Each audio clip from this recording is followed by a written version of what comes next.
ભગવાનનો હું ઋણી છું, કારણ માનવ જન્મ મળ્યો જ્યાં વિચાર, વિવેક અને ભક્તિ શક્ય બની. સર્વયોનિમાં માનવ જન્મ શ્રેષ્ઠ છે, કારણ અહીં ભગવાનને ઓળખવાની તક મળે છે. પશુ બન્યા હોત તો પ્રાર્થના ન થાત. માનવ બન્યો એટલે પ્રભુને પામવાનો માર્ગ મળ્યો. માનવ જીવન એ ભગવાનની વિશેષ કૃપાનું પ્રમાણ છે. ભગવાને માનવ બનાવ્યો એટલે સારા ખરાબ વચ્ચે પસંદગી કરવાની શક્તિ આપી. માનવ જન્મ એક મોકો છે ભગવાનનો આભાર માનવાનો અને સેવા કરવાનો.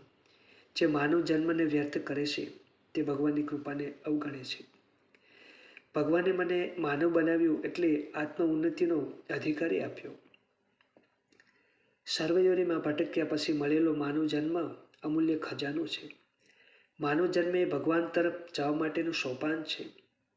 ભગવાનનું ઋણ ઉતારવું હોય તો માનવ જીવનને સદકર્મથી શોભાવવું જોઈએ. માનવ બનવું એ સદભાગ્ય છે. માનવતા રાખવી એ સાચી સાધના છે. ભગવાને માનવ બનાવીને મને પોતાની નજીક આવવાની તક આપી છે.